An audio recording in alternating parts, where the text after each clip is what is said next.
Sometimes I have the urge to take something, anything, apart, and that urge goes way back to when I was a kid. This is an old Lenovo Tab 2 A8 tablet. It powers up but hangs on this screen here. The only reason I haven't thrown it away is because I haven't had the time to remove the battery. Forgot it had a memory card in it.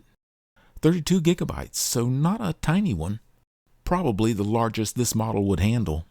Looks like one screw that is accessible and is covered by a paper sticker. Why? A really tiny screw, maybe an M1.4 or 1.6, and only a couple of millimeters long. Yes, that's where to start the case separation. Just a bunch of small clips all around the perimeter of the case. Very easy to separate. If I knew it was this easy, I would have already removed the battery and tossed it. Battery has a plastic pull tab on the bottom, but it's glued in good.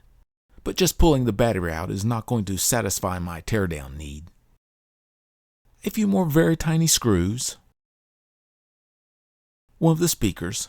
4 screws just to hold in one of the speaker assemblies. Seems a bit overkill. Wow, that battery is really attached. Let me get something wider to pry on it. Even though it can't have a lot of charge in it, I don't want to short it out. Looks like a thin double-sided adhesive film. Yes, and just around the edges.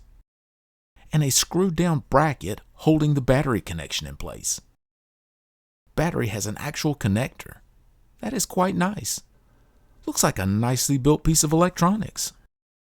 I thought it was about a 15 watt-hour battery.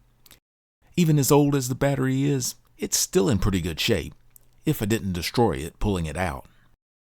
All the connectors seem to have Kapton tape on them. Zero insertion 4 socket for the FFC to the display panel. It's almost like they built this thing to be worked on, though there is a lot of adhesive holding things in place. So this cable not only has the display data, but audio for one of the speakers, the microphone, and I believe that is an LED. More screws holding the main board, as well as some plastic pieces and metal brackets. Feels like this piece of plastic, which I think is the other speaker, is holding the board in place. Yes, it's the second speaker. But it's not holding the board down. There is some tape under it, and I think it's conductive tape, not cheap stuff. I'll cut it, as the adhesive doesn't want to let go. And that was what was holding in the main board. The 3 switches are on this little sideboard, adhesive holding it in place.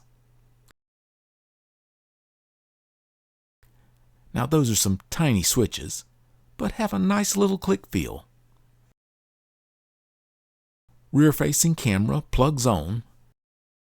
Those are some impressive little connectors. Wow, a tiny ZIF FFC connector for the front-facing camera. Let me see if I can get to the silicon chips. More conductive tape. This is more like a foil type of tape. Wonder if they sold a model of this with a cell radio. A lot of empty spots for more stuff. Looks like a MediaTek ARM processor and a Samsung memory chip, as well as a few smaller MediaTek chips. Probably a complete MediaTek tablet chipset. Another piece of that very sticky tape. No doubt the glass front is held in place with adhesive. It kind of looks like the touch sensor is mounted to the front glass, or maybe part of it. I'm going to use the hot air station to heat it up and see if I can get the adhesive to soften up. This is going to be thrown away, so I'm going to get a bit aggressive with it. Yes, that is some gummy adhesive. I would like to see if the touch sensor is part of the front glass or a separate piece mounted to it. If I keep at it like this, it's not going to get removed in one piece. I'm not really sure what would be a good air temperature setting for this. I have it set to 400 degrees Fahrenheit. Yep, a metal spudger is not the tool to use for this.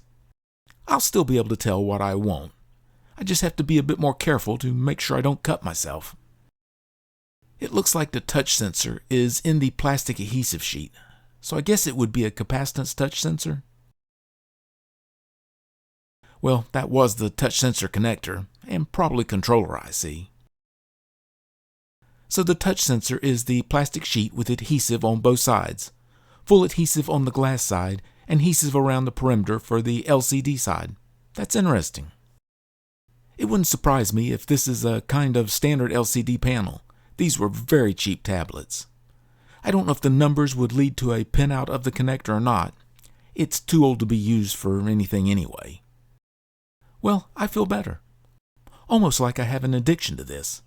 I watch a video of a guy tearing down a hydraulic pump, and suddenly I need to tear something apart. Thank you for watching.